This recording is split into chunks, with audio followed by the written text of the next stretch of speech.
Hi everyone, welcome back to The Whole Truth. I'm Gillar Bill. We're good. I know I said that I reused the settings from my prior video that says that we're gonna watch Baron Coleman on Julian Dorey, but someone had a good piece of advice, which is to watch the Eclectic Journalists series, or the first video of the series on the Tate brothers. And I've been meaning to watch the Eclectic Journalists videos, so I think that was a good idea. So without any further ado, let's get started. Now, the thing I mentioned in the WhatsApp group is that my specialty is poking arguments and idiotic people's arguments.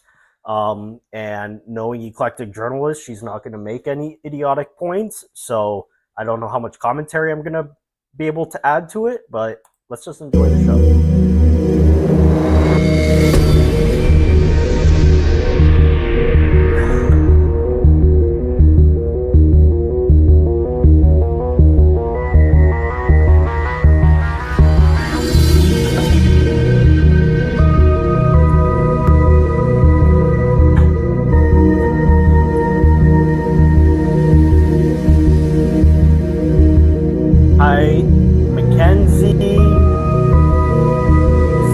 Special shout out to Mackenzie always. She's like been my #1 fan. I love you all, but Mackenzie's like really been there from the beginning.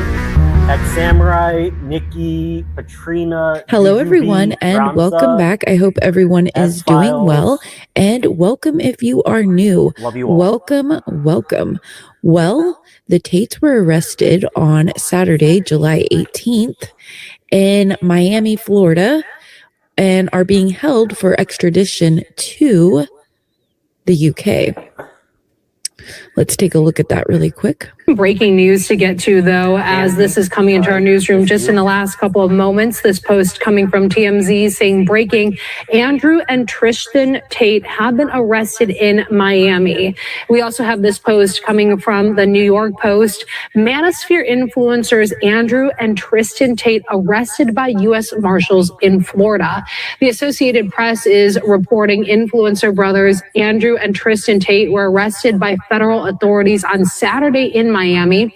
That's according to the U.S. Marshals Service. The charges against the pair were not immediately announced, but a spokesperson for the Marshals Service is telling the Associated Press that the warrant was sealed. I want to put up some video on your screen right now of the Tate brothers. They were arrested on extradition request from the UK. That's according to a person who is familiar with the matter, who spoke on the condition of anonymity because they were not authorized to publicly discuss this case. The brothers, proponents of hypermasculinity, who have millions of followers on social media, have been wanted in the United Kingdom, where they face rape and human trafficking charges. The brothers are dual U.S. and British citizens who moved to Romania in 2016. They were arrested there. Do you think that they're proponents of hypermasculinity? Because I think it's more just misogyny. I don't know if that really counts as hypermasculinity. They just, being an asshole to women is not masculine, right? And abusing and denigrating women, particularly young women, I don't think is masculine. I think that if anything, that's shows kind of like an inferiority complex, personally. In 2022, accused of participating in schemes to lure women for sexual exploitation. They denied those allegations, and the case did not go forward because legal and procedural irregularities. The former professional kickboxers have amassed a following of fans, particularly young men and boys, by professing a lifestyle of luxury and unapologetic misogyny. The pending charges in the UK accused the brothers of abusing women between 2012 and 2015 in an area north of London where they grew up. Their lawyers have said that they denied the allegations. We also have this coming in from the Crown Prosecution Service, who has decided to bring additional charges against the brothers, Andrew and Tristan Tate. Following their arrest, prosecutors will seek extradition in relation to the original. Just a quick poll. Would you guys prefer that I do this 1.5 speed so that we could get through more of it because I only have an hour, really? Or would you just prefer that I do half of it now and half of it later? Just quick poll. Thank you, Juju B, Megan. I guess the moderation stays from, hey, Texas, Motherbird, long time.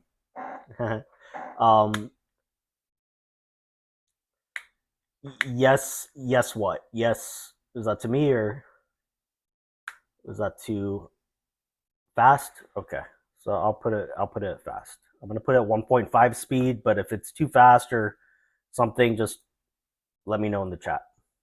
Charges and the further charges they have authorized. So just reading from their website, once again, they're deciding to bring those further charges against the brothers Andrew and Tristan Tate in relation to 4 further victims. The CPS deciding to prosecute Andrew Tate, who is 39, with 7 further counts of rape, 3 counts of arranging or facilitating trafficking for sexual exploitation, 3 counts of assault, and bodily harm, and 19 additional charges for offenses relating to indecent images of children and extreme pornography. The CPS deciding to prosecute Tristan Tate, who is 38 years old, with 1 count of sexual assault, 2 counts of rape, and 3 counts of arranging or facilitating trafficking for sexual exploitation. The offending is alleged to have taken place between July of 2010 and August of 2017. So we wanted to be sure to bring you that breaking news as Andrew and Tristan Tate have been arrested by the U.S. Marshal Service in Miami. That breaking news just coming in moments ago. We are going to slide away right now for... Okay, so here is footage of them actually being arrested. Outfits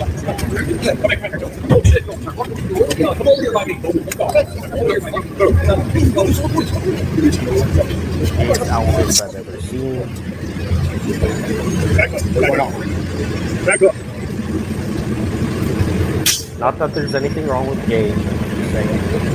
For these people that claim to be hyper masculine wearing the So gayest here you outfits. see him try to pass his phone to this guy here that's not paying attention, and the phone drops.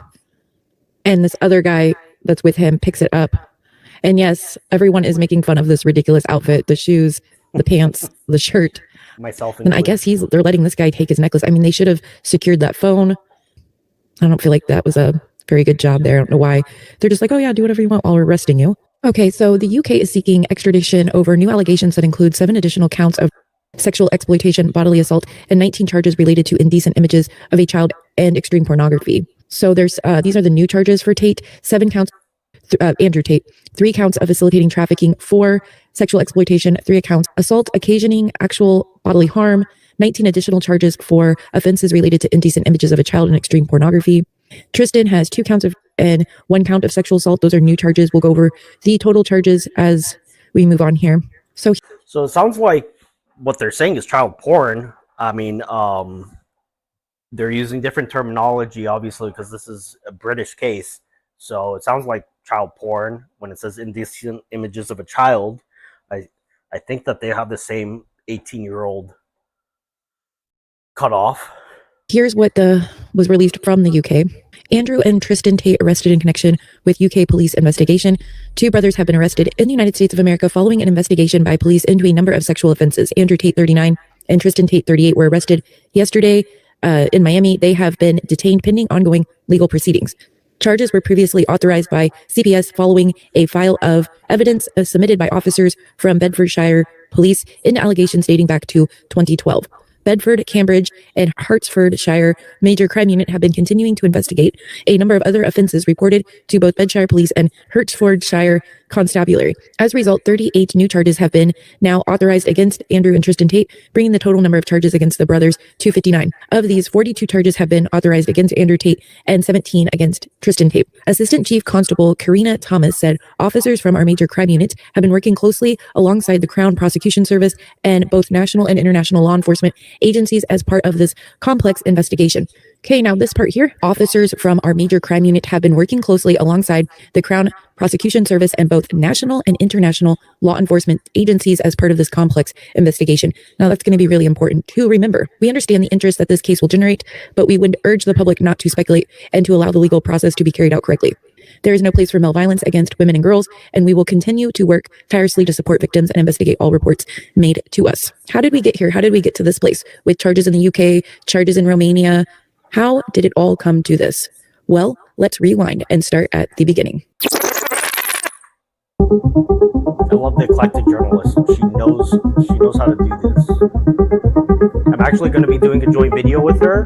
I don't know if it's going to come out Monday, but I'm going to be doing it Monday. So I'm super excited to work with her. It's not going to be a live.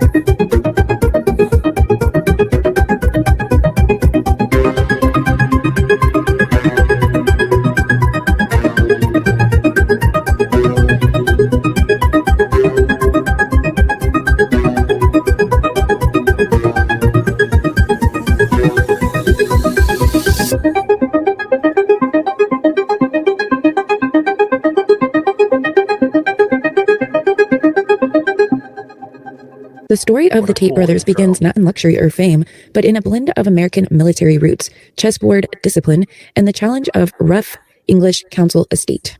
So Emery Andrew Tate III, or Andrew Tate, or Top G, as he's known, was born on November 1st, 1986 at Walter Reed Army Medical Center in Washington, D.C. His younger brother, Tristan Tate, was born on July 15th, 1988. They have a younger sister, Janine.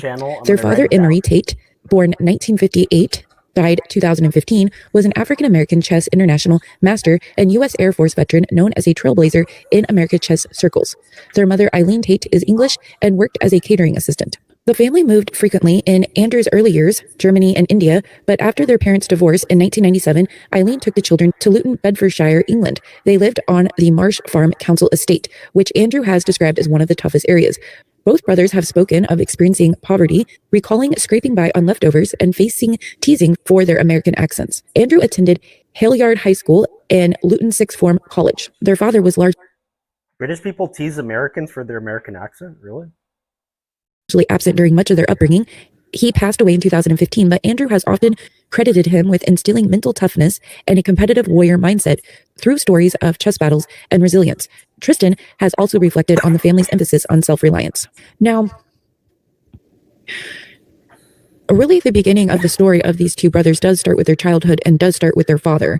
And they have made a lot of really odd, wild claims about their father that aren't necessarily true. And their father was very abusive to them.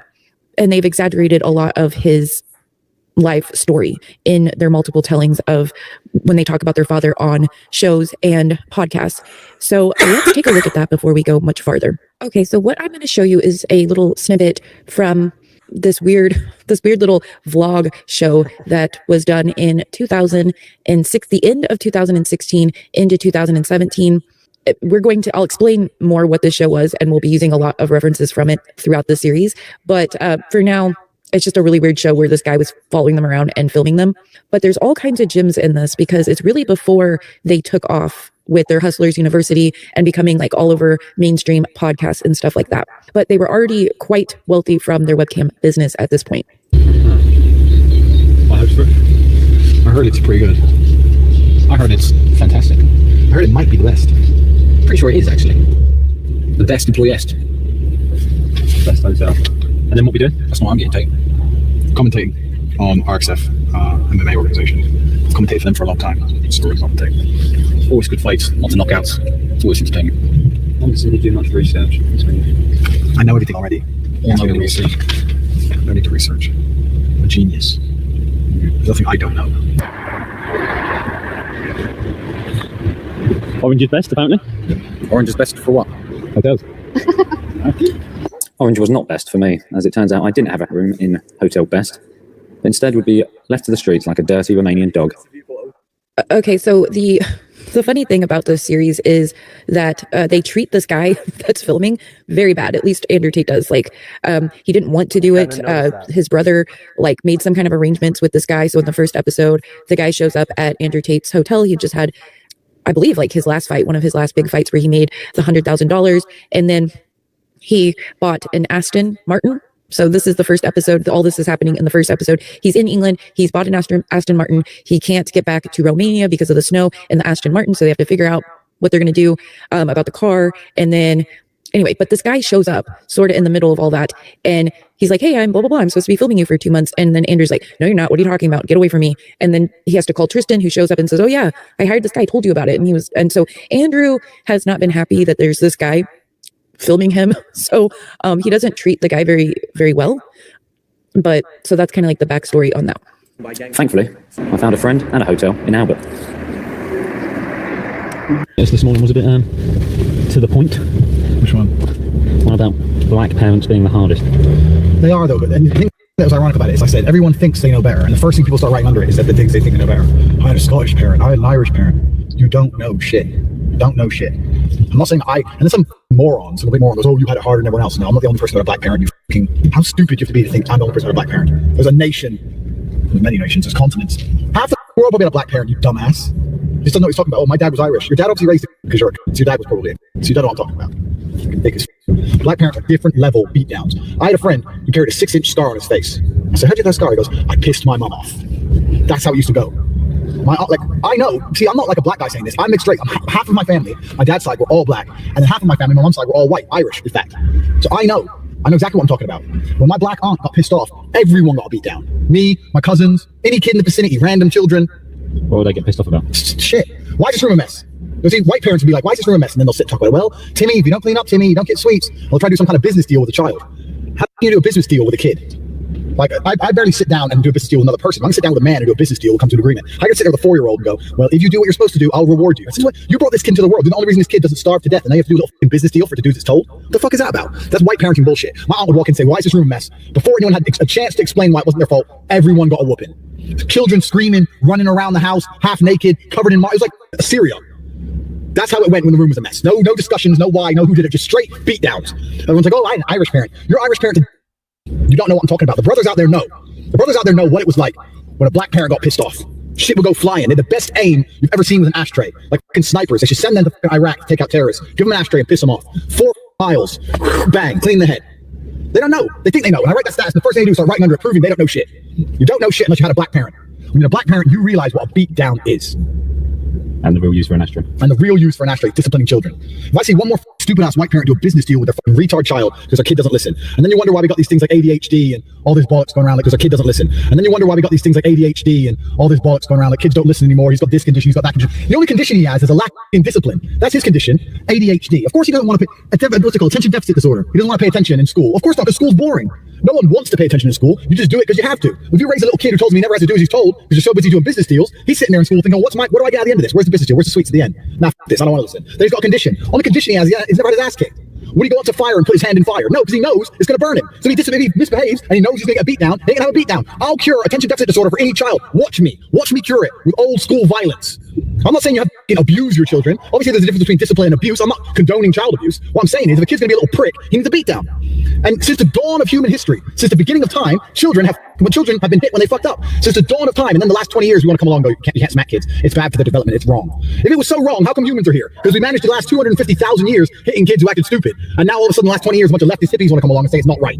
How could it not be right? If it wasn't right, it would have been extinct a long time ago. Obviously, it's right. You're just and you're afraid to discipline your child. When my child turns around and says he has ADHD, I will beat ADHD out of him within 10 solid minutes, and he will sit down in school and do as he's told. He does not need medication. He does not need a psychiatrist. He needs a beat down. Simple. If I tried to tell my dad I had ADHD, Jesus, I can't even put it into words how quickly I would have been cured. I would have been cured at the fear of being cured. That's how I would have been cured. He would have looked at me like you're about to be cured, and I would have been cured. End of conversation. ADHD. I watched something on TV with some kid who had OCD. Obsessive compulsive disorder, and he had to walk down the stairs in a certain order. If he didn't walk down a certain order, he'd become panicky and have anxiety attacks. And his 2 parents, who were white, may I add, are sitting there saying, poor Timmy didn't walk down the stairs right, and they're unlocking the door to go back inside from the car because Timmy was upset. He didn't walk down the stairs right. When's the last time you've seen a kid in Africa who has to walk 5 miles for water, turning around and doing the walk twice because he missed a step? It doesn't happen because it ain't real. It's not real. They just pandered to Timmy and made him a dickhead because they're afraid of disciplining him. When my kid cries because he doesn't like the way he goes down the stairs, he will be thrown down the stairs. And I'll cure him instantly. ADHD ain't real. Black parents have it going on. You're not going to see no black kid with ADHD. It ain't real. No, it's always some white privilege because it. Yeah, but then you end up with kids like you. So that's the downside.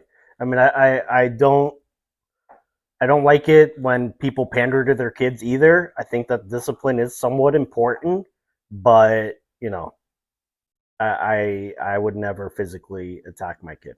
Don't know how to raise their children properly. That's exactly what's wrong with the entire world. Because people don't understand, especially for a male. I can't say about a girl or a daughter as much because I'm not a girl. I can tell you for a man, respect and fear are very closely linked. Very closely linked. At primal level, fear and respect are linked. So when you raise a son and he never knows fear, He never gets hit. He never has a beat down. He never feels helpless. He never feels afraid. He doesn't know the difference between a boy and a man. I knew the difference between a boy and a man. I knew fear. I knew fear like people never feel, because I had my ass kicked. When you raise a son, he's never ever had that. Of course, he has no respect for anybody. You wonder why he's on the street at 14 thinking he's the hardest thing on earth, because no one's ever kicked his ass. No one's ever kicked his ass. And you wonder why he's walking around thinking he's Iron Mike. Whoop his ass once. Watch him think, Ross, I better not fuck with people big. Oh, Ross, shit, I better not mess with adults. Oh, then when a policeman comes up, we'll have some respect. No one has any respect anymore because kids are raised stupid. And crime rates are going up. Kids are out of their minds. And everyone's sitting there going, no, this is how we need to raise them now. You can't smack your child. You smack your child even once, even lightly, you're a child abuser and you're gonna go to jail. So what? All the times kids got hit throughout the 30s, 40s, 50s, 60s, 70s, 80s was wrong when society was still held together. Now society's lost its damn mind and you're saying it's the correct way to do things. Absolute bullshit. Complete bullshit. Crazy, man. I know I don't look that dark, but I got the brother within me. My son is getting a beat down. When he fucks up, he's gonna know. My dad would be away at a chess tournament for 7 days. My mom would tell my dad, and my dad on the phone would say, see you in 7 days, son. And that was 7 days without sleep. I swear to God, I must have been the most awake child on earth. I did not sleep for weeks at a time. I'd be spending a week saying to my mom, can you tell Dad I've been good? Can you tell Dad I've been good? Please tell him I've been good. Please, Mom, talk him out of it. Talk him out of it. With 1 week of cleaning the house, doing chores, Dad came home, beat down happened anyway. And no matter how many times I thought, but you know what? I was so afraid to beat down, I didn't sit and think, next time that happened, I didn't think, well, I'm not going to clean up. I'm not going to pay for the week. I was so afraid to beat down, even though being good for a week never once worked. Clean the dishes, clean the house, it never once worked. I'd try again and again and again as some desperate attempt to prevent the beat down, which was unpreventable. The unavoidable beat down. Unavoidable. And that's how it needs to be. Kids have no fucking discipline. And people say, oh, I had a Scottish dad. Your dad's a dick. You're broke. I can see on your Facebook. Your car shit. You're going nowhere in life. You're like, Okay, so this tells you a little bit, glimpse into his childhood. Let's see some other stuff he said about his dad. We're going to go straight into some questions here, Andrew, if you don't mind. During one of your rants, you've mentioned losing your dad in one of the recent episodes, and people have asked me before, how did the Tates get their money? They must have inherited a shitload. Were their parents minted? Okay, and I put this to Tristan, and he said, I inherited something much more valuable than millions from my father.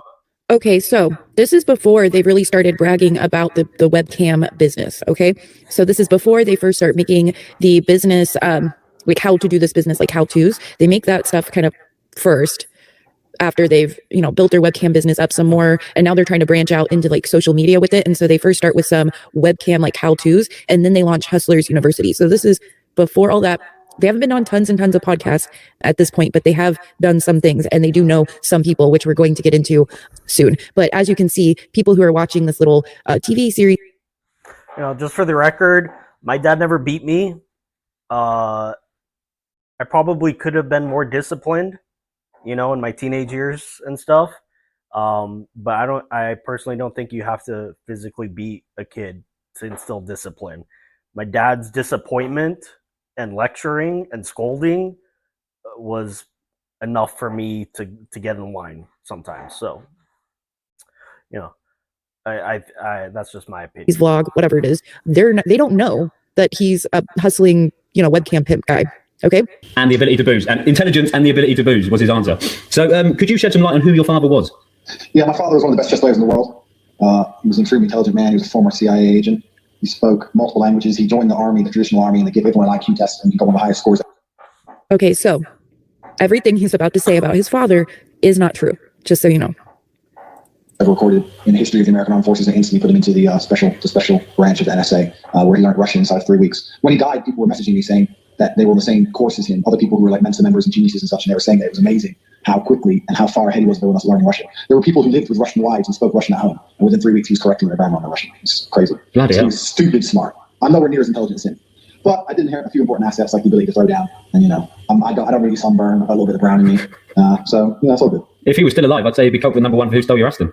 Because he sounds like a pretty intelligent guy. If he was still alive, he'd be standing in that exact spot in central London looking for people to rip their heads off. He was a lot less calm than I am. I really am quite live and let live. Shit happens. I'm not even upset about it anymore. But my dad, he was a different animal. He was a dangerous man. Jesus. Thank God I got you to do the web series about it. Correct. Yeah. You wouldn't have lasted this long with my dad. No, I'm starting to realise that. Question number 2 actually comes from one of our viewers. An occupational hazard of being athletes, such as ourselves, is that we're in constant danger of getting injury. Okay, and so this is really the first documented that I can find moments when he starts exaggerating his father's life. Now, I don't know how long he's been doing that, probably for some time. The chess situation is exaggerated. He also then later on goes to claim a lot more stuff about his dad on other podcasts. It sort of just kind of grows. But let's go watch a clip from Common Sense Skeptic where they debunked a bunch of stuff that had to do with his claims about his father. One of the first things you have to learn about Andrew Tate is that absolutely everything he tells you is a lie. You can be more generous and call it an exaggeration of the truth, but lie suits far better. Doesn't matter if he's talking about his family, his childhood, his kickboxing career, his self-proclaimed wealth, everything is exaggerated beyond the point of believability, including how this receding jawline with hair plugs is continually promoting himself as the epitome of human accomplishment. First off, Andrew Tate's name is not actually Andrew Tate. His birth name, Emory Andrew Tate III, was given him by his African-American father, Emory Tate Jr., a second-tier chess player and former Staff Sergeant Airman in the U.S. military, and his British mother, Eileen, who was a part-time dishwasher. Andy was born in late 1986, his brother Tristan in mid-1988. The two parents produced these two partners in crime and a daughter named Janine. Janine, the youngest child, is a lawyer in the U.S. who has very little contact with her older brothers, while the two boys are reportedly inseparable. Obviously, Janine is the smarter of the siblings. Emory Tate III now chooses to go by his middle name, Andrew. His parents divorced in 1997 when little Andy was about 12. His mother returned to England with the children, and when Andrew started making money through his kickboxing career, he decided for his mother she could retire and that he would take care of all of her expenses, which sounds very noble and generous. Until you realize that Tate's entire asset portfolio, cash and crypto, has now been seized due to being proceeds of his ongoing criminal enterprise that was funding Eileen's retirement, which she is not too happy about. Which means Eileen will probably wind up suffering as a result if she hasn't been banking some of her allowance. Tate's father, on the other hand, who Andy likes to describe as a genius, as a way to pump up his own imagined intellectual prowess, died in 2015 in his 50s, so Emory Jr. was spared this chapter of his son's lives and the repercussions of it. Andy also has no qualms about calling his father abusive, and he likes to tell stories of his tragic youth suffering at the hands of Emory Jr., who was busted down from sergeant to janitor due to some conflict with his superiors. Then he was eventually drummed out of the military completely in 1992. When they discharged him, they say narcissistic personality. Okay, so remember, he said that his father was in the CIA like a few minutes ago, and that he was like the most smartest guy in the military. For the reason he said he had that is because he refused to listen to one of his commanders, and my father was arguing with him about the translation of a certain word. My father believed it was slang for something else. Superior believed it was something else. They got into a personal beef. It developed over months and months and months of arguments about translations, and eventually, at the end, my dad ended up being told to sweep outside for 8 hours a day. And I got to the point where my father discharged him, and they offered him his military pension, and he refused it. He said, "My sanity is not for sale." Out of his diagnosed narcissistic. Now, I would say we don't know how much of that is actually true, but it is true that his father was in the military, and then he was demoted, and then he was discharged. And when he was discharged, he was diagnosed with narcissistic personality disorder. Pride, which would seem. That's interesting. Because I was thinking that this guy seems to have some narcissistic tendencies. Now, I'm not a doctor, can't diagnose, and, you know, I could be wrong, but I have encountered a few narcissistic people in my career and, you know, my legal matters. And when they have like a kind of overly, what's the word, exaggerated self-confidence, it can be kind of charismatic, right? But it's very emblematic of somebody with narcissistic personality disorder. So, you know.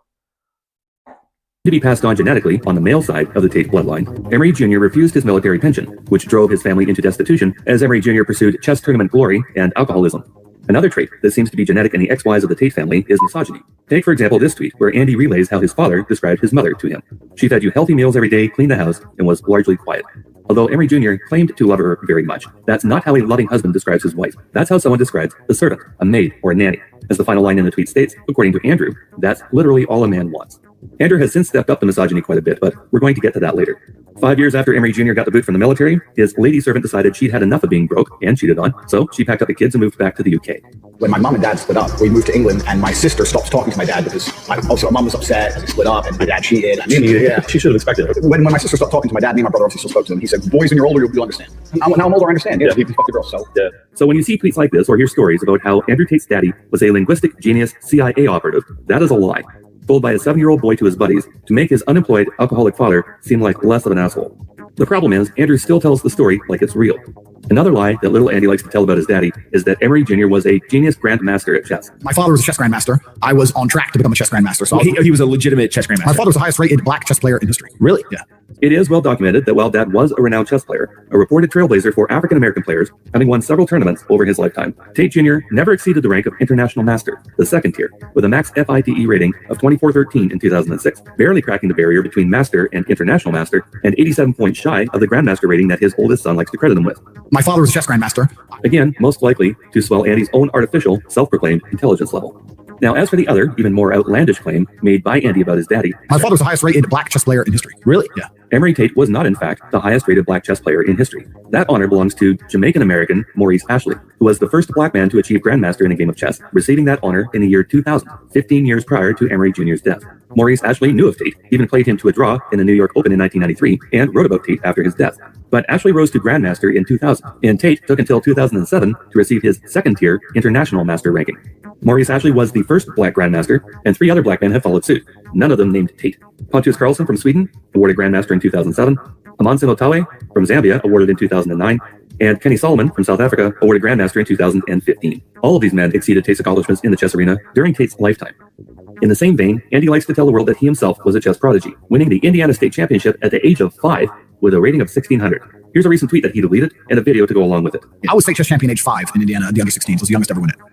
I remember I was sitting there across from some 16-year-old. When you're like 5.5, that's scary, right? Okay, so this is how easily he lies. He just lies and lies. He might be making this stuff up like in the moment, right? And he has serious issues from childhood where he has to be like, he has to put himself forward as exceptional. Like, oh, I'm so great. Oh, this is so great about me. Oh, my father was a CIA agent and knew Russian. You know what I mean? And he has these illusions of grandeur, but behind it is like a facade of fragility and insecurity, like big time with this guy. And I have been following this guy since probably around 2017, when most people didn't even know who he was, because like I said, I'm on the far right. So I was also I watched alt-right content back in the day. And so I knew about him before a lot of other people did, like before he. So I'm going to defer to her about Tate because I really don't know that much about him. Just like the headlines. Seems like a big asshole. That much I can tell. But beyond that, I'm not really familiar with the charges or his history. So seems like Eclectic Journalist is much more knowledgeable. And like she knows what she's talking about. He became super mainstream around 2021, 2022. And I was absolutely horrified. I watch everything. You guys know how I am. I watch everything. I pay attention to everything, and especially the manosphere. So I did a lot of deep dives into the manosphere. I kept an eye on everything that they were doing because I just saw that becoming more and more crazy and unhinged and developing in a certain way and merging with the pickup artists and like just all this crazy stuff happen. And that's how a lot of this stuff comes from Gamergate. Like everything can go back to Gamergate. Like Gamergate is one of the nodes in the giant timeline of how we've gotten to this place culturally. And from there sprang out all kinds of stuff, including Candace Owens, because you had people in the Gamergate that were really connected in the Gamergate communities, like Mike Cernovich, who becomes connected with Andrew Tate, Candace Owens, like just there's all this stuff. It all goes back to Gamergate, a lot of it. Anyway, that's just my little rant there. And I remember when I beat him, he cried. That made me happy. I was like, ha, not so big now. At 5 years old, you were the Indiana State chess champion. In the under 16s, yeah. So it's the youngest to ever win it. So I was on the way to becoming a grandmaster. That is the story told by little Andy Tate. Wonder how truthful it is. Well, the U.S. Chess Federation has all the records, so let's see what they say. Here's little Andy's USCF profile, going by Emory Tate III. Says here he had a top regular rating of 896 and a quick rating of 1056, a little shy of the 1600 he was bragging about. This site provides records of every tournament that Andy played in, going back to October of 1992, when Andy was almost 6. In this tournament from 1992, the one he's bragging about, he came in 10th of 10 players, with 4 straight losses. His dad won that tournament, with 4 straight wins. Maybe Andy meant this tournament that happened a couple weeks later. No, he came in 13th of 15, with 4 losses and a bye into the second round. His dad won that tournament as well, with 5 straight wins. Those are the only 2 tournaments that he entered in 1992. Also, this tournament that his dad won didn't have a 16 and under category. None of them do. The state championship tournaments especially are divided into grade levels, so that children are playing other children close to their own age. He played 2 tournaments in 1993. In May, he came in dead last with 3 losses and a draw. Again, Daddy won that tournament. In October of 93, he placed 19th in a field of 22, scoring 2 points off of 2 wins in 5 games.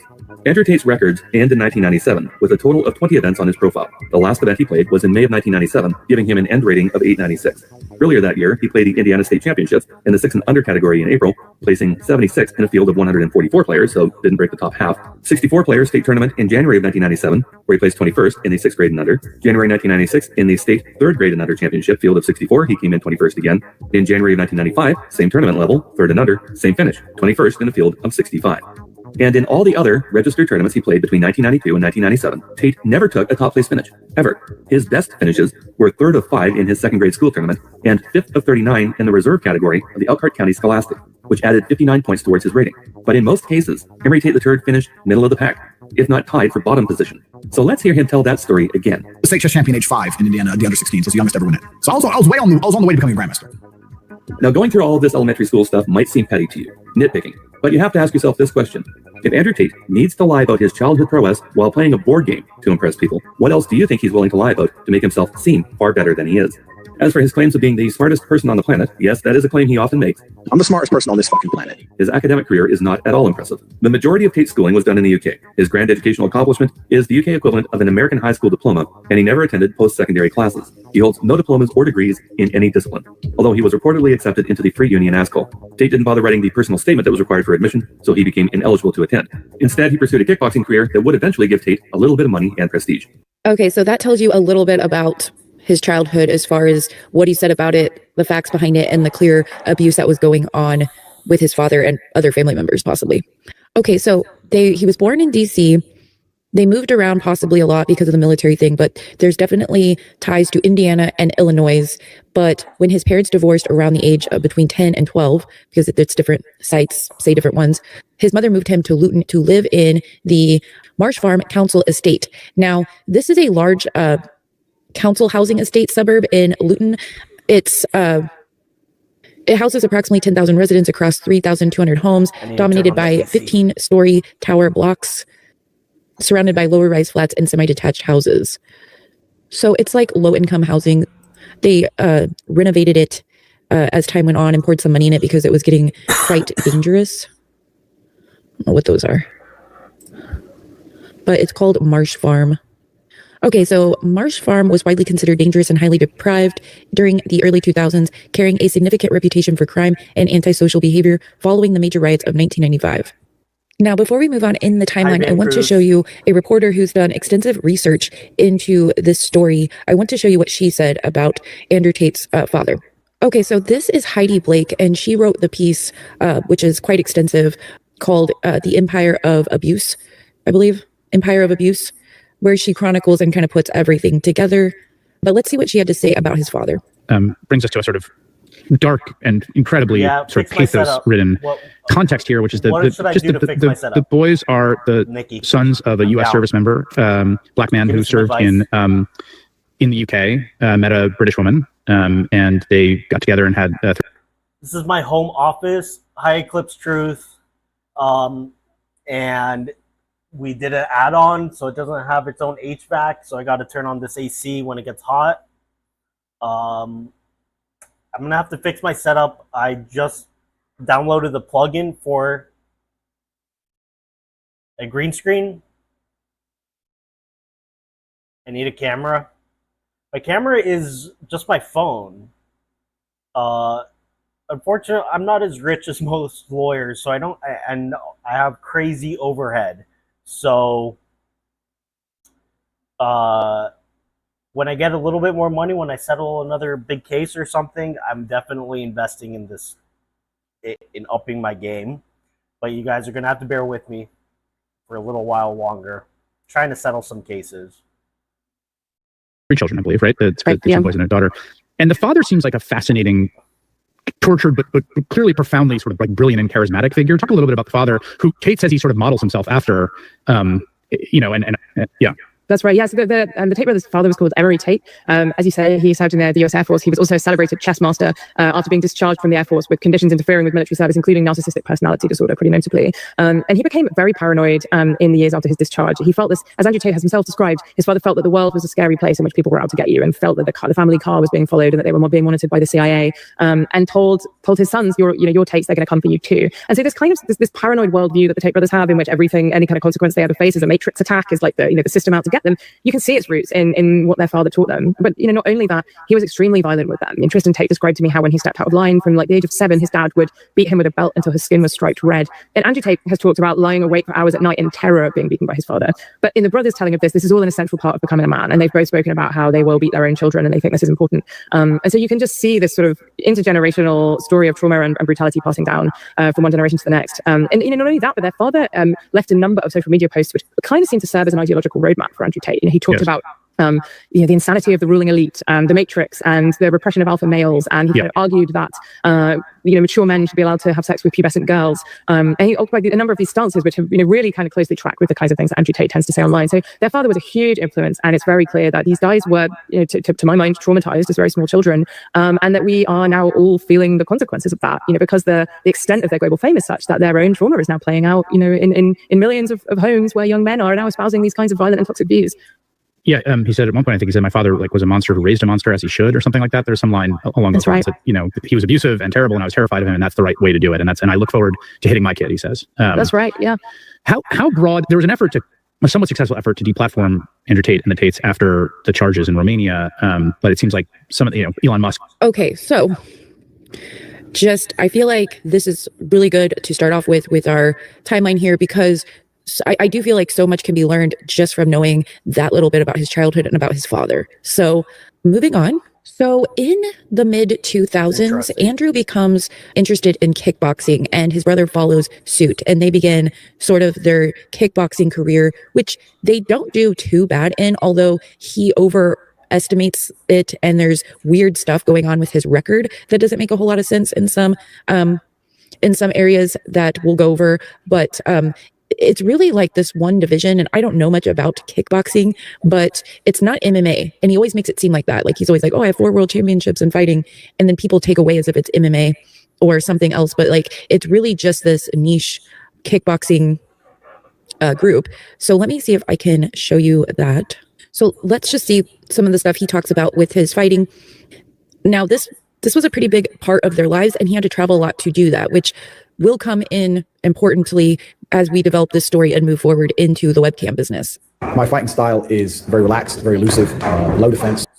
Nikki, so as kind of comes up often, I haven't dealt with that personally in any of my cases where there's an extradition. I guess we have extradition treaties with certain countries where if we believe that they will be given the due process rights due every American, then we, sign a treaty with them and arrest them and transport them. But, there's certain, I'm pretty sure, again, this is not something I've ever dealt with. I've never dealt with international criminals or anything like that. But I think he has, some initial recourse in the American courts, habeas corpus type situation. So, like an immediate appeal type stuff like that. Well, everybody here is like super tall and has super tall family. I'm like 5'9" myself.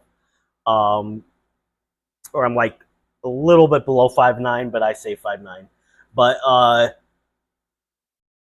so yeah, it's really not something I know very well. Probably do better just asking Grok or ChatGPT because I've never encountered it. But I'm pretty sure that there's some initial recourse in the American court system before they're actually transported to. Can they fight extradition? Yeah, I'm pretty sure they can fight it. It's it's a federal court thing. I think you could file for like a writ of habeas corpus. But I honestly, I don't know the procedural facts. I mean, the procedural details. Yeah, I've never come across it. Keep your legal questions to easy stuff. Attack. Okay, so this was sometime in 2017, and at some point when I get it ready, I will show you guys a chart, or maybe Common Sense Skeptic has one. You can tell the ages of Andrew Tate based off of his appearance. And so this here, he was still fighting. So this is probably around 2016, 2017, possibly early 2017. This might have been when he was in Thailand in some of those episodes of the TV vlog, The Hateful Tate.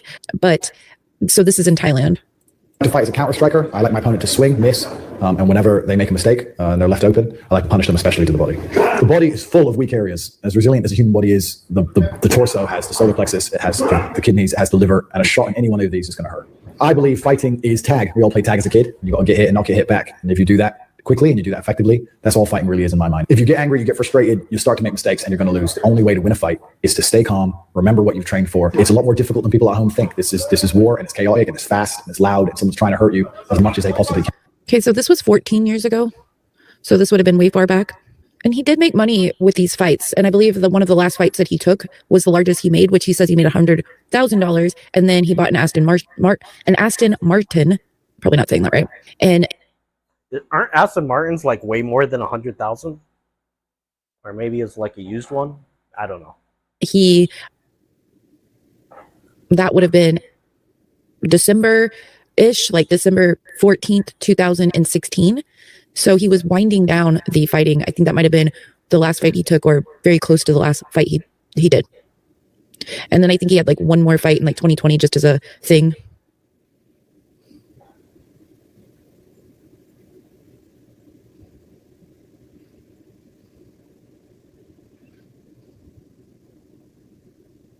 My laptop camera is so shitty.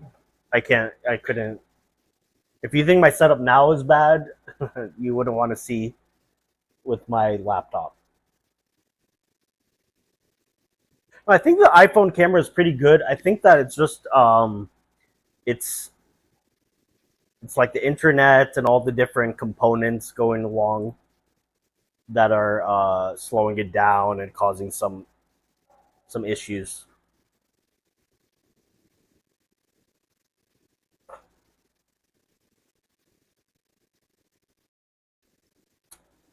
Did the sound stop? Yeah, I have a delay. Now, I think that's an internet. We're going to continue on with this timeline because there's a lot of important stuff in the early parts of the Tate brothers' lives that a lot of people don't know about. But Common Sense Skeptic did a really good bit on this whole kickboxing thing, because later on in life, he really, like during the podcast years where he was bragging about himself constantly on podcasts, like really said a lot of stuff about his boxing career that wasn't accurate. But he did. By the way, everyone, please make sure that you give a shout out to Eclectic Journalist, because we're just piggybacking off her. So, make sure you hit like, subscribe to her, hype her video, everything. Do the boxing. And he did win in this niche. Common Sense Skeptic will break it all down, but he did win world championship in that narrow field that he was in 4 times. So, and I think I have that broken down somewhere. Okay, so before we get into the Common Sense Skeptic, so June 5th, 2011, he won the ISCA World Full Contact Light Heavyweight title. Like then in March 9th, 2013, he won the ISCA Full World Contact Light Cruiserweight title. In March 15th, 2014, he won the ISCA World Full Contact Heavyweight title. And then in June 2014, June 29th, 2014, he won the Infusion Live World title. So that around the last world title that he won, which would have been June 2014, it was around that time that he decided to get into webcam. I think maybe a little bit before that, he might have been dealing drugs. We'll get into that. But just so you know, it was the not making enough money off of fighting is why he turned to the webcam business. So let's go see what Common Sense Skeptic has to say about this boxing records. Instead, he pursued a kickboxing career that would eventually give Tate a little bit of money and prestige. Tate proudly announces that he is a 4-time international kickboxing champion. That is his first and only somewhat legitimate claim to fame. But as with everything else Tate-related, even the stats of his kickboxing career are suspect. For example, if you go to Tate's Wikipedia page, you'll see in the right-hand column a kickboxing record of 76 wins, 23 by knockout, and 9 losses. Below that, he has a very average MMA record of 2-1 from fights in 2007 and 2010. So when people describe Tate as an international MMA champion, that is completely false. If you scroll down on that page, you can see a list of the recorded fights that Tate had. There are 31 fights listed here, not 85. There are 8 KOs, not 23. And there are 8 losses, not 9. And although the platform states the list is incomplete, where are those other fights? Who is in charge of the bookkeeping at ISKA that somehow misplaced the result of 54 Andrew Tate fights? The U.S. Chess Federation has the state records from when Tate was 5 years old. So what gives?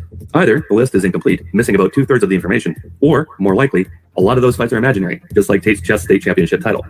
Henry Cejudo had some thoughts on Tate's record after breaking down some of Tate's performances. And today we're going to be breaking down the one and only Andrew Tate. Going up against Miralem Mati, 2020. But look at Miralem's record, guys. 3 wins, 2 losses, 24. This is what kickboxing typically tend to do. They typically do what they do is they pad your record like you wouldn't believe. I mean, for this guy to have more than 80 fights, I mean, this is 2020. Yeah, so he was 70.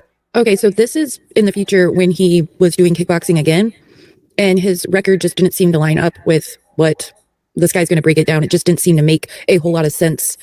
But he certainly did do well when he was younger. It just isn't as extreme as he makes it out to be. 5-9 here. So I don't know when is it that he retired, but you shouldn't be fighting a guy that's 3-2 or 2-3. It's absolutely ridiculous. So this is against Kazmin Lingar. Again, for a guy who's 76-9, I mean, he's going up against a guy that is making his debut. This is what I'm saying, man. This is where you fans, you people that follow guys that you guys think are good fighters. This dude's making his damn debut against a guy that has over 80 fights, which is ridiculous. In other words, this is what you call a tomato can. I mean, he seems like a pretty smart dude, but he also has a padded record. So you can have 80 fights and fight 80 different scrubs. You put a guy like with Andrew Tate with Jake Paul, I think Jake Paul gets it done fairly quickly. While we're here, check out the screenshots of those 2 fights from 2020. Notice anything unusual about Andrew's stats? When he was fighting the guy that was 3-2, Tate's record on his screen was 40-7. 10 months later, when he was fighting the tomato can, his last fight on record, by the way, Tate's record had somehow jumped to 75-9. So his true record is anybody's guess. Regardless of his actual record, Tate's ability in the ring as a strict counter-striker was not strong enough to impress Arthur from the channel YouTube Boxing. We'll let him explain why. Andrew Tate does have kickboxing skills. He's fast for his weight and has good reflexes, but he lacks kickboxing basics. He's not a championship caliber fighter. Tate is a tough mid-tier fighter. If he really was a world-class fighter, he would have been willingly invited to compete in K1 or Glory, because Andrew's peak came at a time when both leagues existed. Andrew himself said that in this world, you need to earn everything. Things find their value if they are difficult to achieve.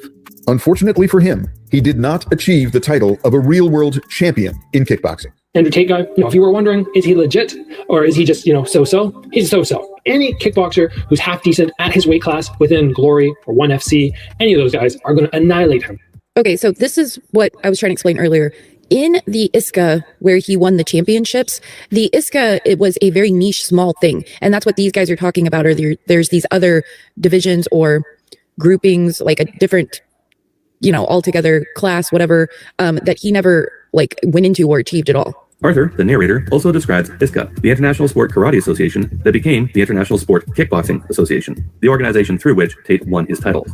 ISKA is one of the international bodies regulating sport karate and kickboxing matches. The pool of athletes competing in this very narrow fighting style is nowhere near that of boxing or kickboxing. These types of kickboxers typically do not do well in MMA. These tournaments are rather semi-professional for those who could not get into the major leagues. To make it clearer, being an ISKA champion is like in MMA being a Bellator or 1FC champion. In the world of MMA, there is only one title that matters, and that is the UFC belt. So Tate's prowess in the ring against a very narrow field of competitors is largely overstated, but his earnings in that sport certainly are not. The best purse Tate collected for any of his efforts in kickboxing came in about $100,000. Compare that to the Conor McGregor-Floyd Mayweather boxing match, where McGregor got paid $30 million, even though he lost the fight. Mayweather, on the other hand, was guaranteed $100 million for the same fight, win or lose, and that was in 2017 dollars. Safe to say, although Andrew Tate was competing at the same time, he did not, and likely could not, compete at their level. Tate effectively retired from kickboxing in 2017, citing the multiple surgeries he had on his weak eyes to reconnect his retinas. We'd also add his glass jaw that dropped him like a stone anytime a competitor landed one on his button. Okay, so they started their kickboxing careers mid-2000s, and so, 2025 or 2005, 2006, somewhere around there. But they did start also a few other random things. So in 2010, Andrew appears on The Ultimate Traveler, and this was one of his first television appearances, and he was 23 years old. Now, he was working for an advertising agency that he, I guess, told the show he owned.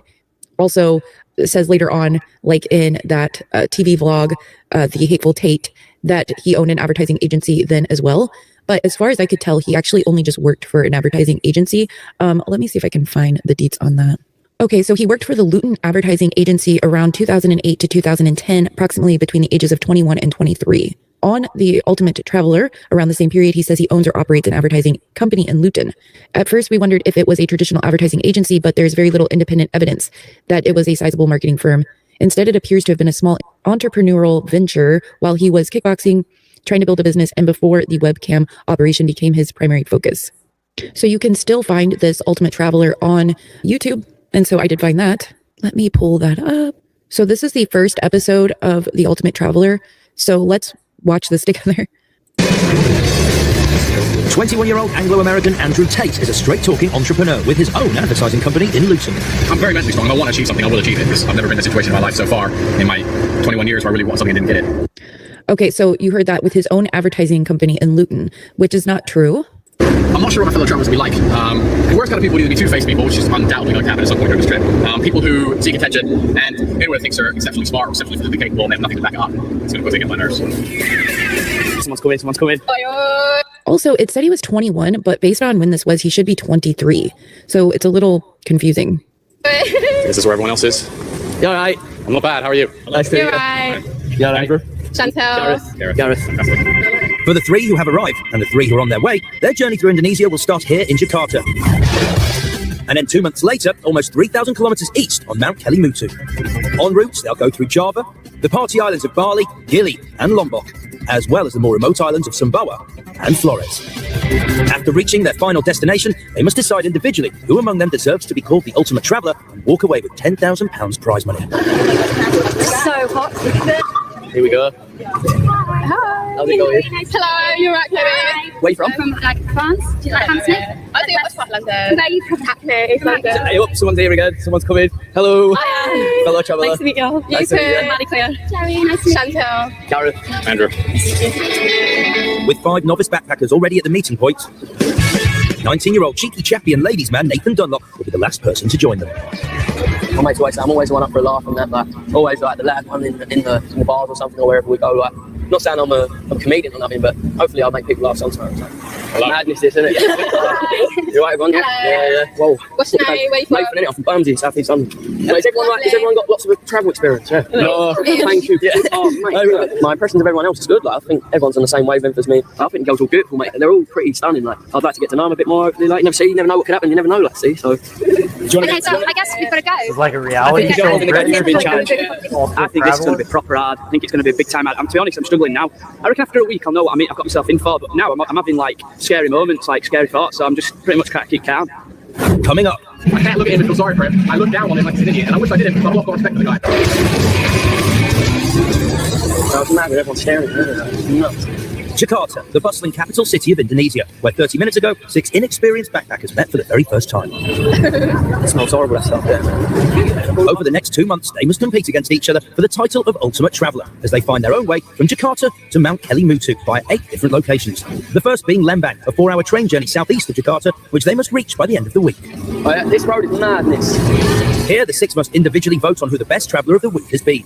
To win votes, it is vital that each person impresses their fellow travellers at all times. Go that way. I don't know. I think we'll go left or right. Like, we've got to do left or right, haven't we? Without access to their mobile phones or the internet, they must travel using only a basic guidebook and on a daily budget of just 200,000 rupiah, about £12 each. Our first class is getting across this road. I've never seen traffic like this before, mate. There's not a space we can walk between. Should we cross? Yeah, come. Let's just go. cross. Let's just stop. We ain't getting across it. Are you in the phone? Oh my days.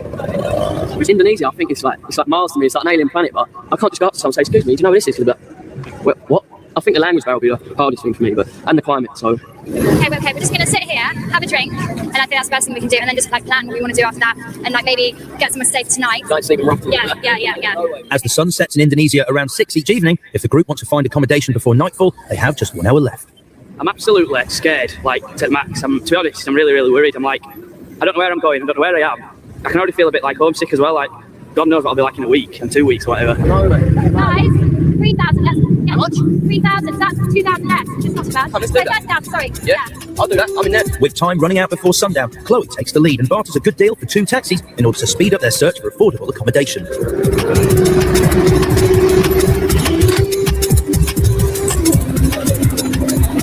After 20 minutes of driving, the 6 travellers finally spot a hostel and decide to have a look at the rooms. Is there a shower? Don't break it. I think it's just stuck, yeah. Toilet. It's showerish thingy. Toilet slash shower. How much is it? This is 130, innit? Yeah, I don't worry. Yo, we'll have to go look around. Okay, please. Yeah. Alright, nice. Oh, it's got a fan. Yeah, brown. So I think maybe this would be a good idea. So I got this bit. There's a shower. That's not a shower, that's a tap. A shower. Shower. I'm starting to realise how good stuff is like elsewhere. It's quite raw, isn't it? Oh my god. Yeah, what's the method of finding? Honestly, I'm not kidding. Like, this is probably as good as what we had on holiday. That doesn't say much about our holiday. Where was your holiday? In Gran Canaria. Okay. Have they made a decision? It's real air conditioning. No, it's air conditioning. The standard of accommodation is nothing I'm used to at all, and I find it quite scary, to be honest. Like, security-wise, it's nothing close to like what you'd have on a normal holiday that I've been used to. This guy is not doing well. Like, he's panicking, you know? He's I think he's like, it's even worse in his brain than what we're seeing on the screen. You know, like when you panic in your mind. What they would expect, though. It's worth experiencing these kind of things, really, I think, just so you can get used to the solo travel experience. Despite the group's initial reservations about the standard of accommodation, they decided it's too late to continue the search, and the boys take one room,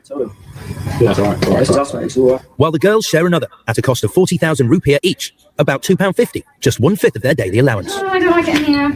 Have we got just have a look. What is it? Like white things. Have a look at it. Does Julian have a condom? Oh my god, that's disgusting. That is so foul.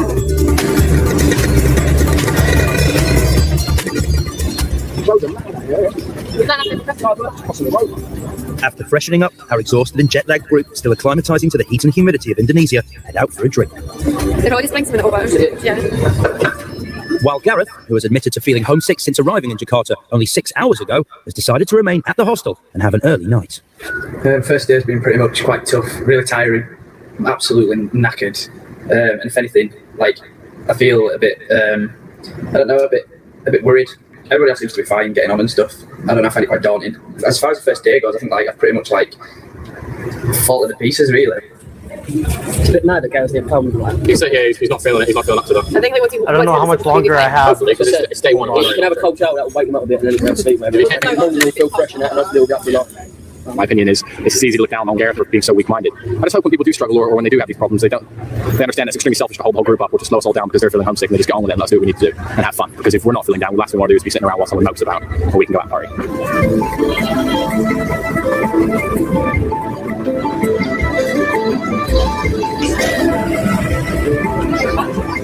I'd like to get to Lembang because Lembang's where the activities are, and I'd like to do as much as of those. I don't want to just travel, you know? It's day 2, and after a good night's sleep, our backpackers have found a local cafe and are planning their next move over a late breakfast. While most of the group are eager to get to Lembang, their first destination, as soon as possible, homesick Gareth is still wondering whether backpacking is really for him. Definitely not. To be honest, I reckon I've had a pretty tough time. I've had to adjust really to this. It's really different to home and stuff, but hopefully I'm not the only one who's having reservations and stuff like. I feel 100% fine. It's a huge opportunity you've got for nothing. I feel absolutely scared, to be honest. I'm not. I'm gonna try my best, man. You know, I'm gonna really try my best. It's gonna be hard and stuff.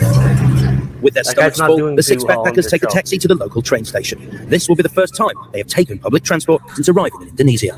Yeah, one person, business, 25,000, yeah. After buying train tickets at a cost of 25,000 rupiah, equivalent to about £1.50 each, the group of 6 board the 3:30 to Bandung. Well, that's day. A 4-hour journey that will see them arrive after sundown in another unfamiliar city. This is making me want to go visit Indonesia. Soon after the train leaves Jakarta, Gareth falls asleep, while the others take in the passing scenery. I'm glad to see we're leaving it. I'm glad to see we're leaving Jakarta. But yeah, I didn't think I'd be looking at the train. So you probably get arrested in England if you go out the door like this. You guys want to go to Indonesia? I'm not trash talking any Indonesian. 3 hours later, and Andrew is starting to lose patience with homesick 20-year-old Gareth, who hasn't spoken to anyone since boarding the train. To me, it's just alien, and I can't help but look on it as ironic. I can't look at him and feel sorry for him. I look down on him like he's an idiot, and I wish I didn't because I've lost all respect for the guy. Honestly, he's had life way too easy for far too long, and one day or another he needs to grow up, and I think today is probably a good day to do it. Finally, after 4 long hours, the train pulls into Bandung Station. Whoa! Lembang, the destination they must reach this week, is still another hour's drive north. Are you the minibus man? Are you the man with the minibus? And 20-year-old Chloe is determined they leave immediately and get there tonight, Can we get the going? 150 divided by 6. Hang on. hoping this will give them a couple of days to relax and sightsee before they must gather at the end of the week to decide who's been the best traveller so far. 150,000. It's 150,000 for this bus, all bank, all of us. Perfect. Right. Even though they should be managing their limited budgets carefully, last night's experience of such basic accommodation isn't one they want to repeat tonight. That's like, okay, we want to go to the most amazing one, which That's is more than a hotel. Grand Hotel Lemberg. Oh, After bartering a price of 150,000 rupiah, almost £9 between them, our 6 board a local minibus to take them to their luxury accommodation. Can we have the windows down, please? Card En route, the group, apart from Gareth, reflect on their train journey from Jakarta. Do you guys not think like the scenery was really nice? I don't think that. I thought it was made you realise like how cool. Yeah. They may be happier than we are. There's people in London who are so They just look happy. They look so happy. All the little kids are playing football by the side of the train. There's people in London with £1 million houses who are stressed out over interest rates. Do you know what I mean? At least they don't care. They're probably happy with what they've got. Yeah, they've got The FTSE 100 and the Dow Jones doesn't affect us. They don't matter. Do you know what I mean? I don't even know what they have. So. Stock markets. I don't think we have them in Scotland. I think you do.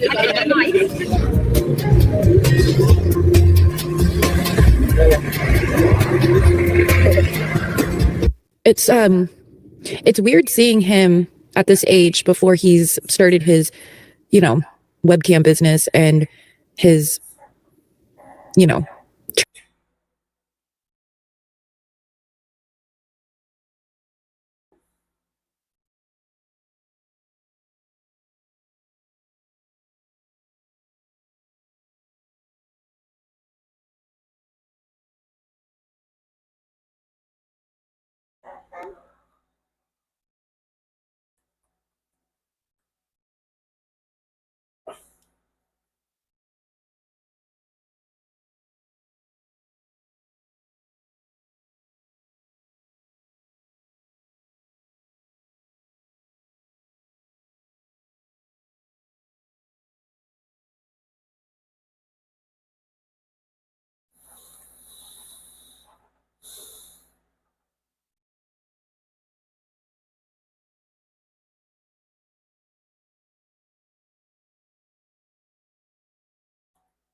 Oh, is it back on, everyone?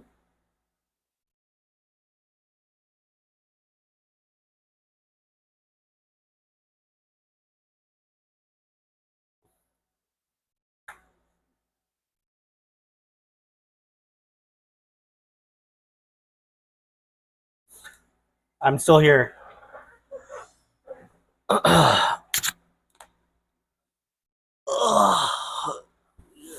Okay, let's give it a 30 seconds so we don't get another content block.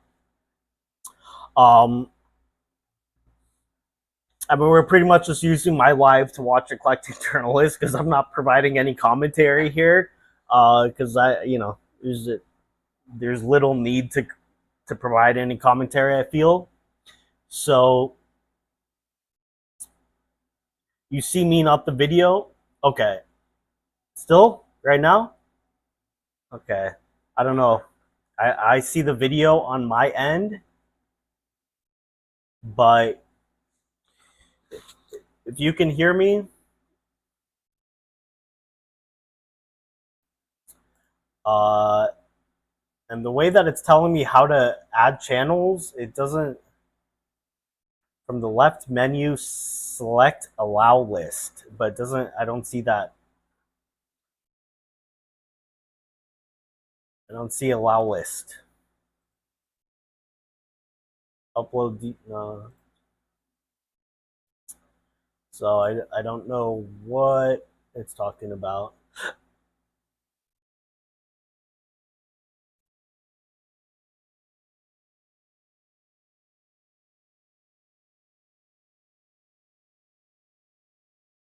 Just yeah. Well, let's just chat. You guys can hear me. Let's let's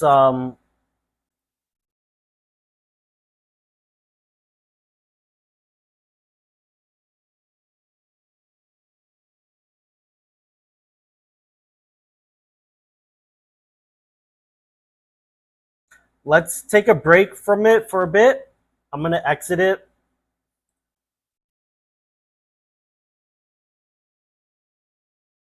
I'm gonna do this. I'm gonna do this. I'm gonna trash that. And okay. You can see the video now. It's yeah, no, I kept it paused. Let's just do Q&A. And let me know if anyone else has anything else playing. My baby is asleep right now, so as soon as she wakes up, I think my wife is going to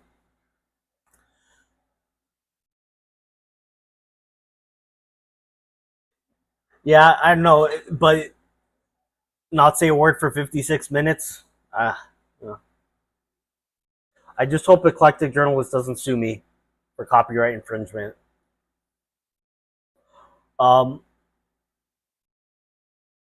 Hi, Walter. But let's just chat.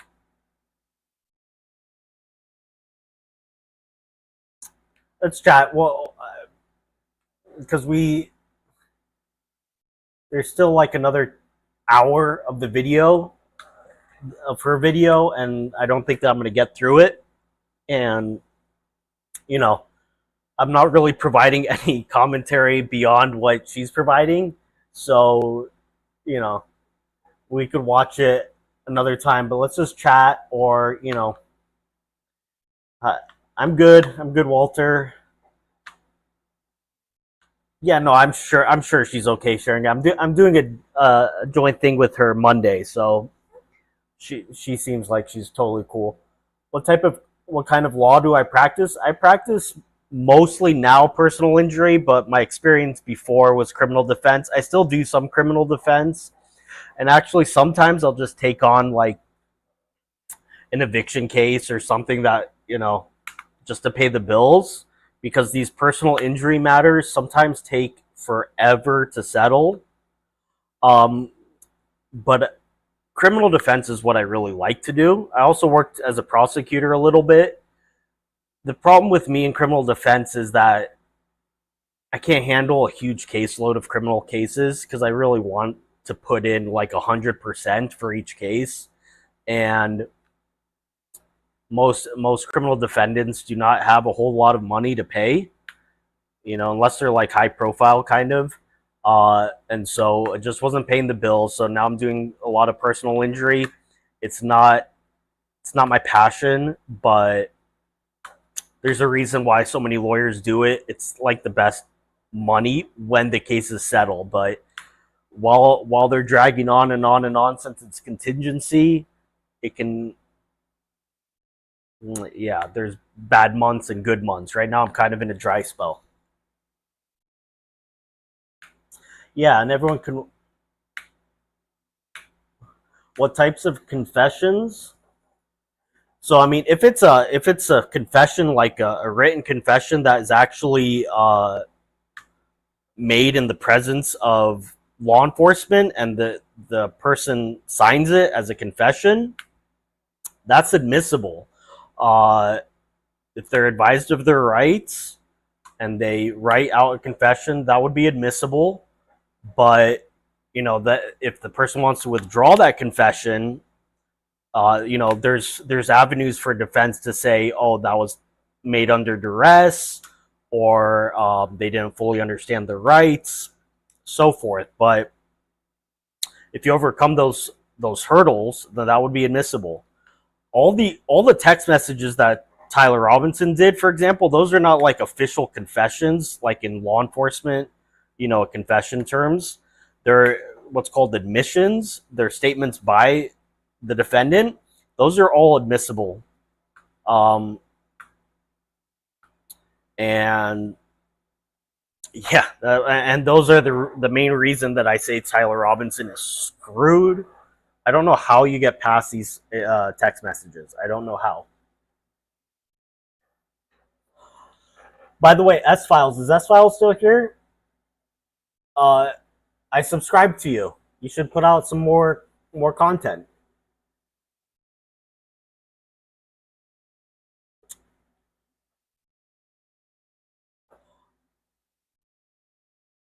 What states am I allowed to work in? I'm allowed to work like what's called pro hoc vice if I seek admission, for a single case. But California does not have reciprocity. It's like one of the few states. It's so annoying.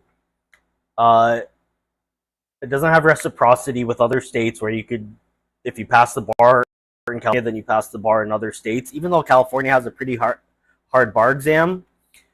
But if it's just like a single case, I can usually petition the court to let me in pro hoc vice to appear. But I think, certain states I would need somebody else to sign in as co-counsel.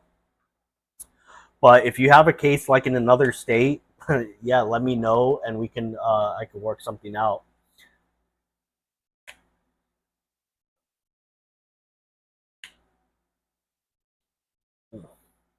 Yeah, I mean, a confession is not gonna. It doesn't mean that they don't still have to, prove it at trial, unless the person pleads guilty.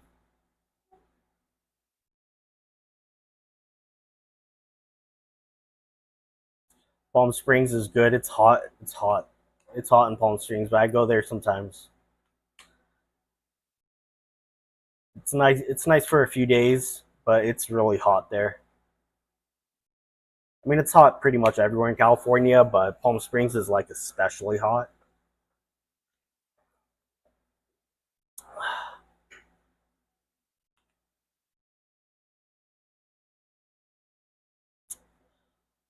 I wanted, I was going to do the other Julian Dorey. I'm not going to start it now because I think it's like a 4-hour video, and I don't see a point in starting it for like 10-15 minutes.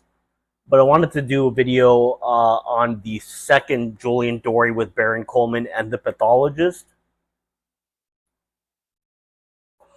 because I thank you, X Samurai.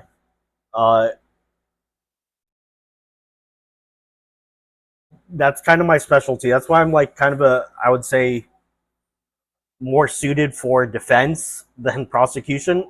Although I wanted to be a prosecutor. I worked in the different district attorney divisions that were really exciting, like the organized crime division and the hardcore gang division. But I think that I'm much better at poking holes in other people's arguments than I am at like formulating my own. So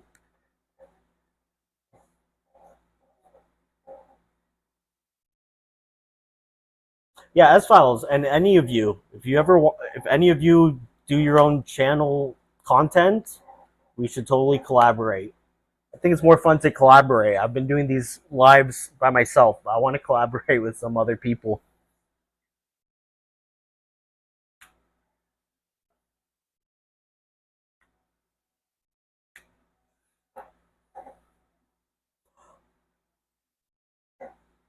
Wait, I gotta change it to live chat in case I'm missing anybody. Sorry about that.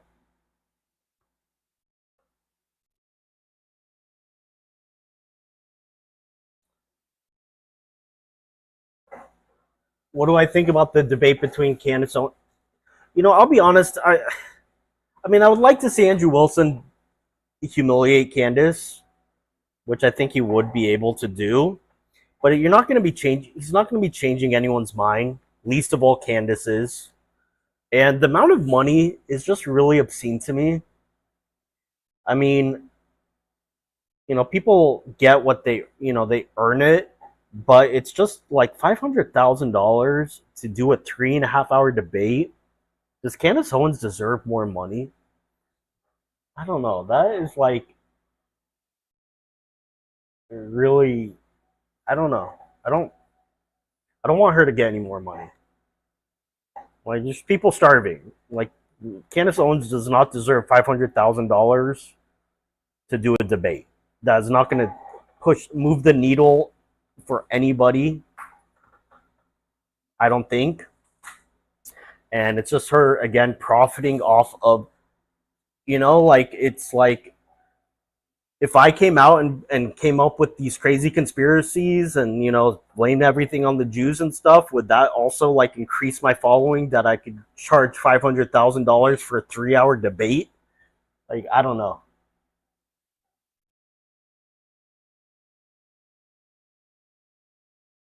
Yeah, let's do one. S-Files. I will, like, message you on your community platform or something. Yeah, I don't want her to make $500,000 on this. So what has she done to earn it? She's not operating in good faith. She hasn't discovered anything. She hasn't proposed any good arguments. She's not moving the investigation at all in a positive direction. She's not operating in good faith. And the idea that she's going to make $500,000 to debate somebody, I don't know. That I find it kind of just disgusting. Like,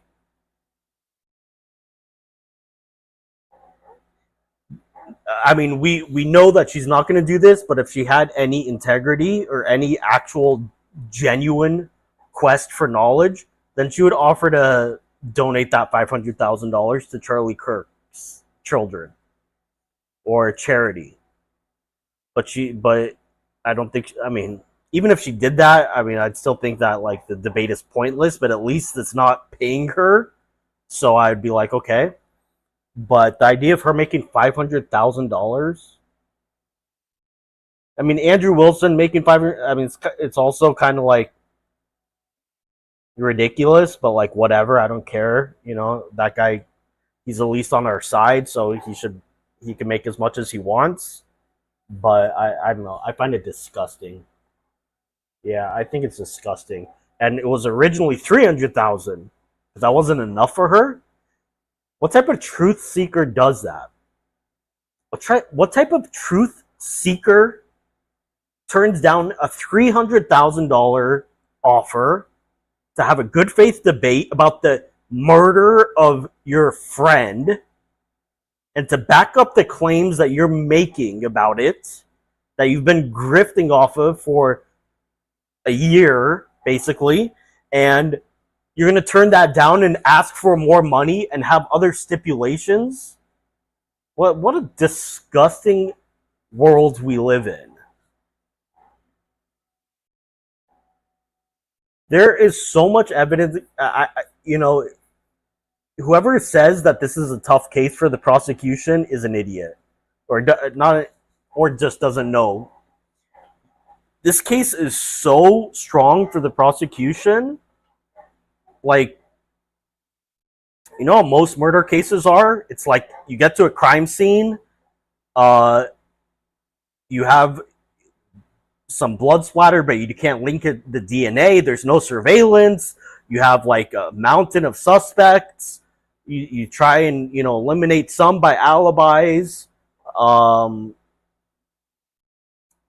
There's no witnesses. There's no murder weapon. And, you know, something cracks the case, you know, like they make a statement to a third party who, you know, comes forward to make a plea deal, says, I know about, you know, somebody who admitted to a murder. But even that's not enough to actually even get an arrest. That's just enough to get a lead for the investigators. Then they follow the person and they start and it takes a year, 2 years to just get probable cause for an arrest. Then they do a DNA swab and they match it. And that's enough to get a conviction. Here, you have the DNA on the murder weapon down right next to it. You have the etchings, you have the bullets, you have the friggin' text messages. I mean, it's just, and then Lance Twiggs' testimony, it's, from the prosecution's point of view, it's a really strong case. You have surveillance. He has no alibi. He doesn't even live in the area. And yet there's all sorts of metadata that puts him there. So it's a strong case from the defense point of view. It's a tough one. I mean, what are you doing if you're Tyler Robinson's defense? You really, all you can say is that they're not going to meet their burden of proof, but you don't have any affirmative defenses to make. Doesn't have an alibi. At least nothing that we've seen. You know, maybe the defense is going to do some surprise at trial, but that's more, you know, fiction than common. So the defense is going to have to argue they just didn't meet their burden of proof. But I mean, if you don't consider this meeting your burden of proof, then you probably wouldn't consider any case to meet their burden of proof.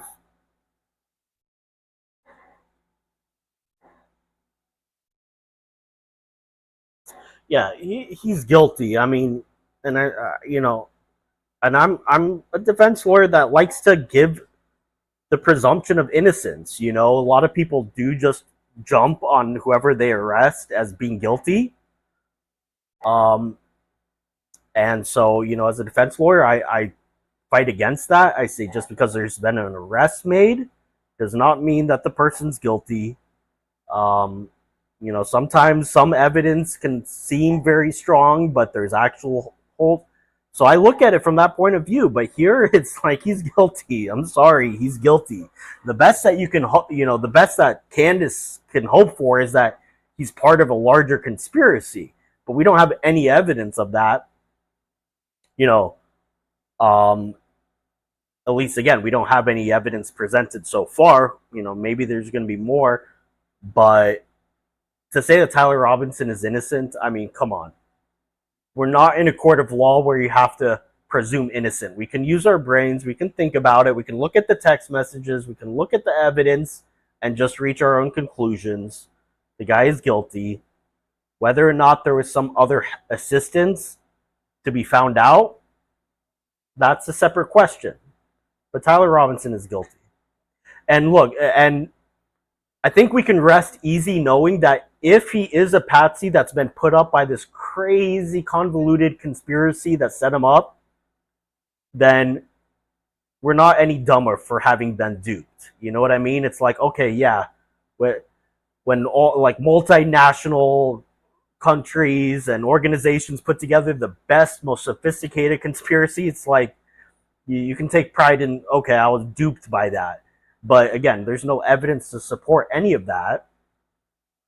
And I think that we're going to see a lot more evidence at trial. The prelim, they don't want to bring out every piece of evidence. That's another thing that Barron doesn't talk about. Like, Barron says, oh, why didn't they put the parents on the stand? They should go for, you know, open and shut case at the prelim. Not necessarily. What if you put the parents on the stand and they change their story because they changed their mind about wanting to convict their son to go to possible death penalty? That can happen. Just because somebody's saying something all the time outside of the courtroom, once they get on the stand, they can completely lie. And then what? Then you're going to be scrambling to impeach them. You're going to be making a messy record. It's like, why put the parents on the stand if you don't need to at the prelim?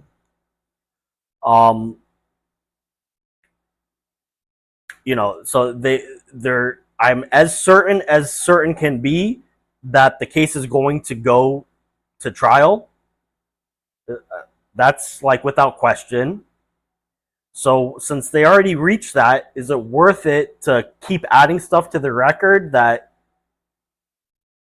it's just going to add stuff to the transcript that couldn't be possibly used against the prosecution at trial? It's just going to add stuff to the record that possibly can be used for an appeal. You don't want to do that. You want to just put enough out there, bind it over for trial, and then at trial present everything. So, the prosecution didn't need to put up everything they have.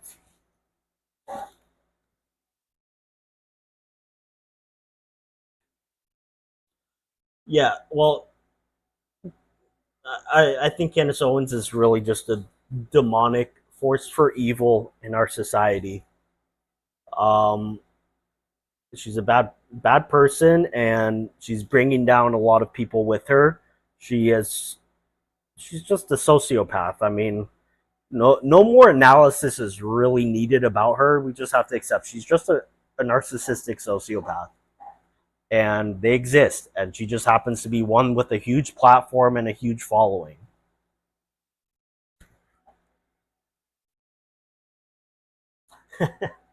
She asked for money. That's crazy. Yeah, if you're a patsy, if like we haven't heard anything from the defense about him being framed. He's allowed to speak. He has a First Amendment right to speak. He's not going around speaking. His lawyers are probably telling him, don't, because you're going to be, those statements could be used against you. Same thing with his parents. His parents could be speaking, saying our kid is being set up, being framed.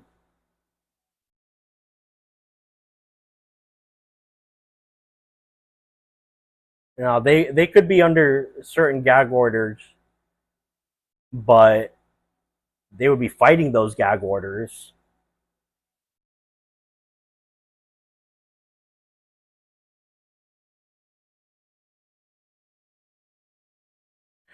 It's just, we're going to see a lot at trial. And, at trial, I'm going to try to have an open mind. Let's see what the defense has to say. Again, if the defense presents an alibi that's like foolproof, I'm going to change my mind. I mean, if Tyler Robinson can prove that he was 4 hours away at the time of the murder, I'm not going to be like, yeah, well, he's still guilty. I'm going to say, no, he's obviously innocent. Something else is afoot here. So, but we're going based on the evidence that we've seen. We can't, we can speculate day and night and get nowhere. We're just based on the evidence that we've seen. He's guilty as F.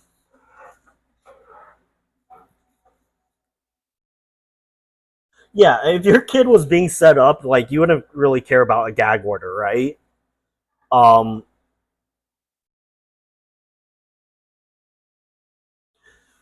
Where is Sloppy Joe Kent? What did Joe Kent say? He wanted to testify on behalf of the defense?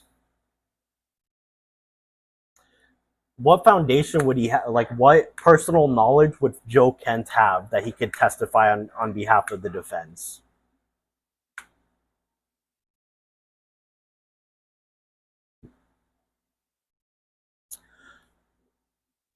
Yeah, I don't think George has any control over Candace.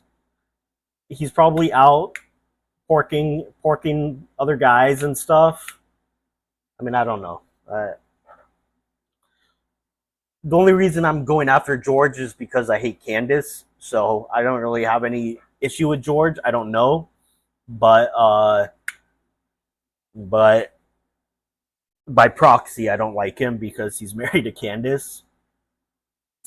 But yeah, I don't think he has any control over his wife. I think if he did, then he would probably be telling her, "Okay, stop. We have enough money. You don't need to keep doing this. You're really, setting us up for a lot of lawsuits and just hurting our reputation and making it more likely that we're going to end up in hell in the afterlife. So stop. We have enough money." Working other guy. Yeah.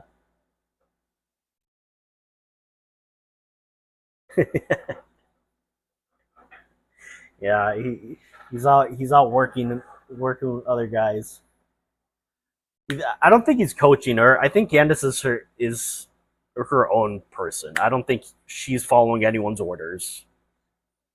I think she's such a narcissist that she refuses to. She thinks the world revolves around her. Whether she's employed by somebody, she's gonna get fired, or in her marriage, she wears the pants. George isn't a good dude. Andrew Tate is his best buddy. Yeah, I mean, I don't know. If he's married to Candace Owens, he's either bad dude himself or just incredibly gullible, poor soul. If the French case doesn't get dismissed, the next step is going to be the discovery.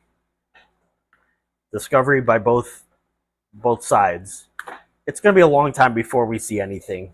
I mean, if it's anything like the California court system, it's going to be like a year to 2 years before we actually get any substance out of the case.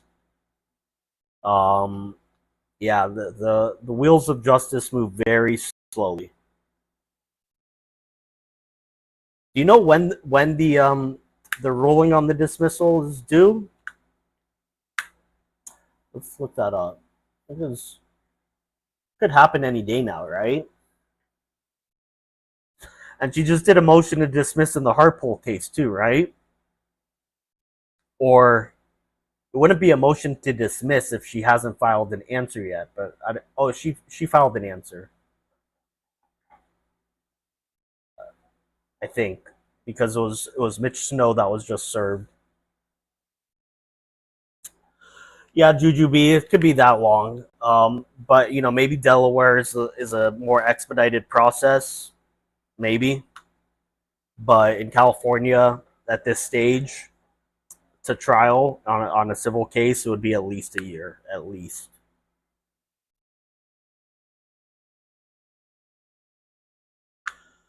Yeah, Eclipse Truth, yes.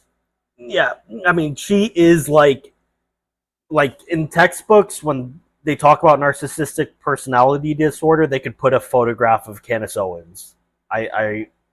She exhibits like every trait of it.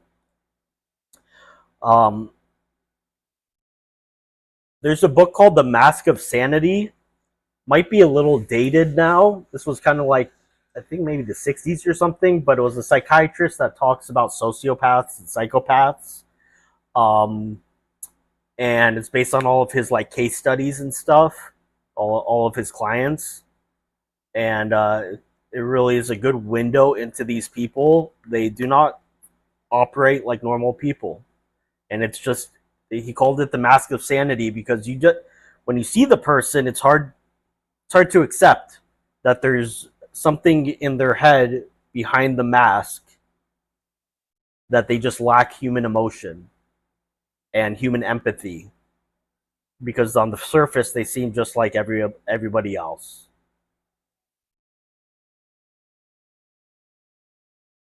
So it's hard to know, but I will say with Andrew Tate, what we were just sawing, I saw definitely some signals of the narcissistic personality the self-aggrandizement, the exaggeration. I'm not a doctor. Maybe that's just because of the way that he was raised, pushed him into that, and it's not a personality disorder in the same way, but it's definitely similar. What a Megan, not narcissists are incredibly predictable, and that predictability makes them very easy to manipulate when you know how to do it. So she might not be following orders, but she can still be used. Yeah, but like, isn't that what Charlie Kirk actually said? Candace Owens is very easy to understand once you realize that it's all about money for her. So you can manipulate her with money.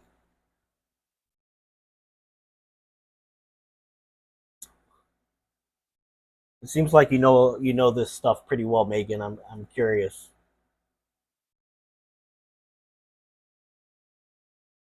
But if you were watching my video about Baron yesterday, I reevaluated my assessment of him because I thought he was just a grifter. I thought he's probably this lawyer that wasn't making enough money practicing law for whatever reason, and he just came upon this grift, realizing that if you start spewing conspiratorial nonsense, especially if you can point to credentials as a lawyer, whatever, you can make a lot of money. And that's what he was doing. But then watching his interview with Julian Dorey, the stuff he was saying was so stupid. Give me 1 second.